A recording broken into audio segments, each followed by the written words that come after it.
ಮಾಂಗಲ್ಯಂ ತಂತು ನಾನೇನ ಮಮ ಜೀವನ ಮಹೇತನ ಕಂಠೆ ಬದ್ಧಾಮಿ ಶುಭಗೆ ತ್ವಂಜೀವನ ಶರದಿತ.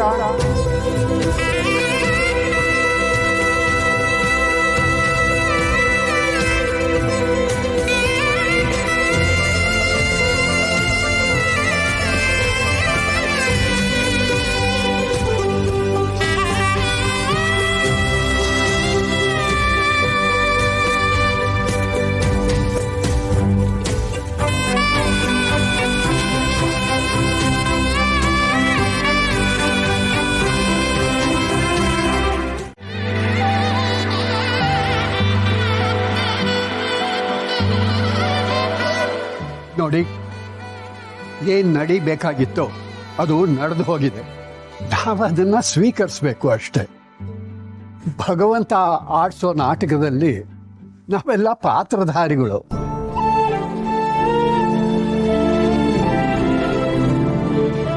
ಅವನ ಇಚ್ಛೆ ಪ್ರಕಾರನೇ ಎಲ್ಲ ನಡೆದಿದೆ. ಈಗ ಸುಮ್ಮನೆ ಬೇಜಾರಲ್ಲಿ ನಿಂತ್ಕೊಳ್ಳೋ ಬದಲು ಮುಂದಿನ ಕೆಲಸ ಏನ್ ಮಾಡಬೇಕು ಅದ್ರ ಬಗ್ಗೆ ಗಮನ ಕೊಡೋಣ.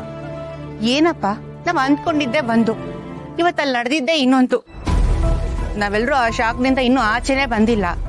ನೀವ್ ನೋಡಿದ್ರೆ ಬೇಜಾರ್ ಮಾಡ್ಕೊಂಬೇಡಿ, ಏನ್ ನಡಿಬೇಕೋ ಅದ್ ನಡೀಲಿ ಅಂತ ಹೇಳ್ತಿದ್ದೀರಲ್ಲ, ಹೇಗ್ ಸಾಧ್ಯ? ಅಂದ್ರೆ ಹೀಗ್ ಮಂಕಾಗಿ ನಿಂತ್ಕೊಂಡು ಬಿಟ್ರೆ ಏನ್ ಮಾಡ್ದಾಗತ್ತೆ?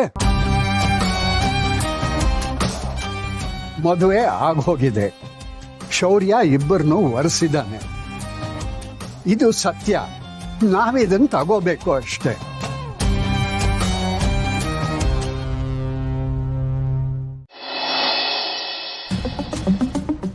ಅಕ್ಕ, ಯಾಕೆ ಇಷ್ಟು ಬೇಜಾರ್ ಮಾಡ್ಕೊಂಡಿದ್ಯಾ?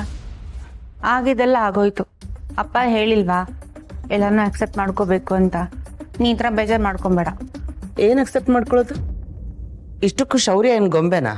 ಅವನನ್ನ ಇಬ್ಬಿಬ್ರು ಮದುವೆ ಆಗಿ ಹಂಚ್ಕೊಳ್ಳೋದಿಕ್ಕೆ. ಇದು ನನಗಾಗಿರೋ ಬಿಗ್ ಇನ್ಸಲ್ಟು. ನನ್ನ ಫ್ರೆಂಡ್ಸು, ಬಿಸ್ನೆಸ್ ಪಾರ್ಟ್ನರ್ಸು ಎಲ್ಲ ಇದ್ರ ಬಗ್ಗೆ ಏನ್ ಮಾತಾಡ್ತಾರೋ ನನಗೆ ಗೊತ್ತಿಲ್ಲ. ಈ ಸೊಸೈಟಿ ಈಗಿನ ಕಾಲದಲ್ಲಿ ಇದನ್ನೆಲ್ಲ ಖಂಡಿತ ಒಪ್ಕೊಳ್ಳಲ್ಲ.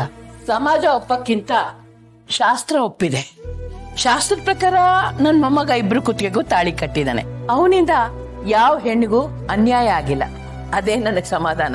ಶಾಸ್ತ್ರ ಸಂಪ್ರದಾಯ ಅನ್ನೋ ನೆಪದಲ್ಲಿ ಶೌರ್ಯಂಗೆ 2 ಮದುವೆ ಮಾಡಿಸಿದ್ದೀರಾ. ಇಲ್ಲ, ನನ್ನ ಮಗಳ ಹಣೆ ಬರ. ಅವಳು ತಾನು ಪ್ರೀತಿಸಿದ ಹುಡುಗನ್ನ ಮದುವೆ ಮಾಡ್ಕೋಬೇಕಾಗಿತ್ತು. ಆದ್ರೆ ಮದುವೆ ಮಂಟಪದಲ್ಲಿ ತನ್ನ ಪ್ರಾಣ ಪಣಕ್ಕಿಟ್ಟು ನಾನು ಸಾಯ್ತೀನಿ ಅಂತ ಹೆದರಿಸಿ ತಾಳಿ ಕಟ್ಸ್ಕೊಳ್ಳೋ ಹಾಗಾಯ್ತು. ಅವಳು ತುಂಬಾ ನೊಂದಿದ್ದಾಳಮ್ಮ. ಆದ್ರೂ ನಿನ್ ಮೊಮ್ಮಗ ಮಾಡಿದ್ದು ಸರಿ ಇಲ್ಲ. ನೋಡು ಮಗಳೇ, ಈಗ ಸರಿ ತಪ್ಪು ಅಂತ ಯೋಚನೆ ಮಾಡೋ ಬದಲು ಆ ಸಮಯದಲ್ಲಿ ಏನ್ ಮಾಡಬಹುದಾಗಿತ್ತು ಅಂತ ಯೋಚನೆ ಮಾಡು. ಶೌರ್ಯನ್ ಜಾಗದಲ್ಲಿ ನೀನಿದ್ರೆ ಏನ್ ಮಾಡ್ತಿದ್ದೆ? ಒಂದ್ ಹೆಣ್ಣಿಗೆ ಅನ್ಯಾಯ ಆಗ್ಲಿ ಅಂತ ಸುಮ್ನಿದ್ ಬಿಡ್ತಿದ್ದ? ಅಲ್ಲಮ್ಮ, ಶೌರ್ಯ ಈ ವಿಷಯನ ಮೊದ್ಲೇ ಹೇಳ್ಬೇಕಿತ್ತು ತಾನೆ? ಎಲ್ಲದಕ್ಕೂ ಸಮಯ ಸಂದರ್ಭ ಕೂಡ್ ಬರ್ಬೇಕಲ್ವಾ? ನಾವ್ ಅನ್ಕೊಳ್ಳೋ ಹಾಗೆ ನಡೆದಿದ್ರೆ ಮನುಷ್ಯ ದೇವರಾಗ್ಬಿಡ್ತಿದ್ದ. ಹಾಗಾದ್ರೆ ನಡೀತಿರೋದನ್ನೆಲ್ಲ ನೋಡ್ಕೊಂಡು ಸುಮ್ನೆ ಇರು ಅಂತೀಯ? ಸುಮ್ನೆ ಇರು ಅಂತ ಹೇಳ್ತಿಲ್ಲ, ಇಲ್ಲಿ ನಡೀತಿರೋದನ್ನೆಲ್ಲ ನೋಡಿ ಸಂತೋಷ ಪಡು ಅಂತ ಹೇಳ್ತಿದ್ದೀನಿ.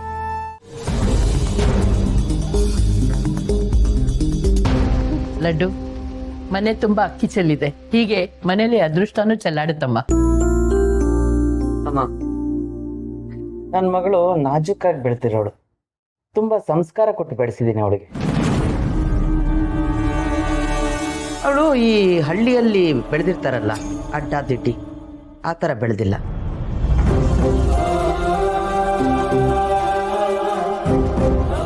ಅವಳಿಗೆ ಹೊಡೆಯೋದು ಒದಿಯೋದು ಗೊತ್ತಿಲ್ಲಮ್ಮ.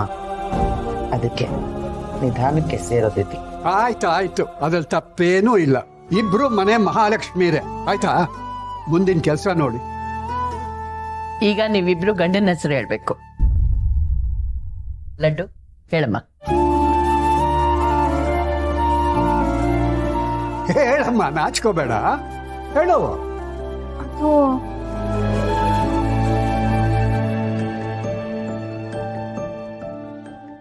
ಶೌರ್ಯ.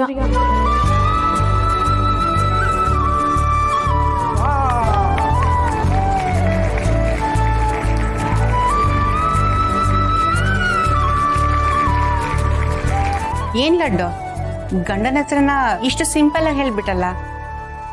ಹೆಂಡತಿ ಗಂಡನ ಹೆಸರು ಹೇಳ್ಬೇಕಾದ್ರೆ ಕೇಳೋದಿಕ್ಕೆ ರೋಮಾಂಚನವಾಗಿರ್ಬೇಕು.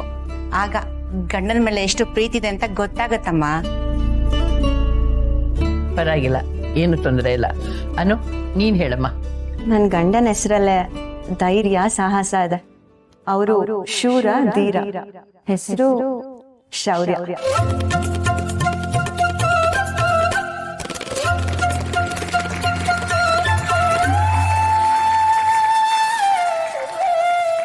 ಅನು ಸೂಪರ್. ಅಲ್ಲ ಸೂಪರ್ ಅತ್ಗೆ. ಇವಾಗ ಸ್ಕೋರು ಈಕ್ವಲ್ ಆಯ್ತು. ತೇರ್ ಓದೋದ್ರಲ್ಲಿ ಲಡ್ಡುಗೊಂದು ಪಾಯಿಂಟು, ಹೆಸರು ಹೇಳೋದ್ರಲ್ಲಿ ಅನುಗೊಂದು ಪಾಯಿಂಟು. ಸರಿ ಬನ್ನಿ, ಇಬ್ರು ದೇವ್ರ ದೀಪ ಹಚ್ಚಿ ಬನ್ನಿ.